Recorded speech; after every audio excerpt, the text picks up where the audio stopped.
Hi everybody, it's Steven, and today I'm going to talk to you about how coffee can help you lose weight. For those of you who don't know, I was about 100 pounds heavier for most of my life than I am today, and I lost the weight by making simple dietary changes and simple lifetime changes that caused the weight to just kind of fall off very easily and simply. I didn't do any of the hardcore gym stuff, like let's say Jillian Michaels, where she's like banging on the treadmill and it's like lose the weight now. I didn't do any of that kind of stuff. I made small changes, like I'm talking about today, and I lost all the weight in about a year's time. In about a year's time, I lost a big chunk of it. I lost about the first 70 to 80 pounds in about a year, and then it took another year's worth to kind of lose the last 20 or so.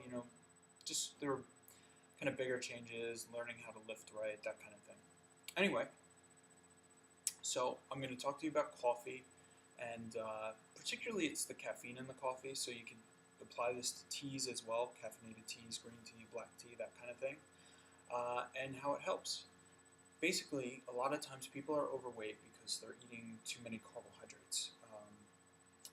Your body doesn't like carbohydrates. They thicken up your blood, which is why diabetic patients, they lose their fingers, they lose their toes, they can sometimes lose their ankles and even whole arms if it gets bad enough.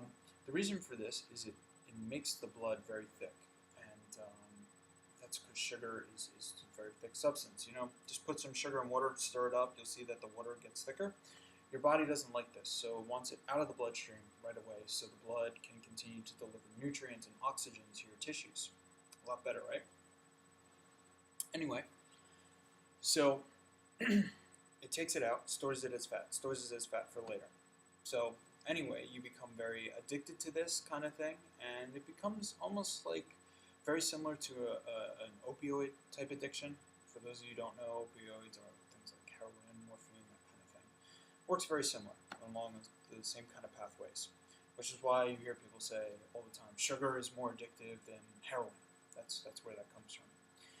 Anyway, what you can do is you can drink something with caffeine in it, like coffee or green teas. Don't do that in any of those sugary drinks like Red Bull, that kind of thing. Stick with coffee. Works really well. Has a half-life of about 6 hours long. So if you drink a cup in the morning, you have about 6 hours where you're good, and you will not feel any sugar cravings. You just won't, because those receptor sites, the ones that cause the sugar cravings, the caffeine's going to bind to them. So they're not going to be open and throbbing and causing you to crave sugars and have all that crazy kind of guilt about it. Well, I want a cookie, I want a cookie. No, if you drink the coffee, you won't feel any of those. So you can drink about 1 cup of coffee in the morning, and then you can drink another cup sometime in the late afternoon. And that will kind of keep you going until about 10 o'clock at night. And then about at 10 o'clock at night, you're going to feel another sugar craving. So what you can do is you can make yourself some ice cream with xylitol. Pretty much you're just going to use something like cream or butter, some coconut oil, maybe some chocolate, some vanilla kind of in there, egg yolks. Kind of throw them all in a blender and throw in some xylitol. For those of you who don't know, xylitol is an alcohol sugar. So your body doesn't process it. It kind of just passes through your body like a fiber would. I'd limit yourself to about 2 to 4 tablespoons a day. Any more than that, you're taking in too much fiber. But it's very good, very sweet. Use it in a 1-to-1 ratio as you would sugar. And it works as a great replacement to it. It has no aftertaste. Like, I know some people can't stand stevia. It's like way too sweet, way too powerful. It has this weird aftertaste. Xylitol is a great one to use.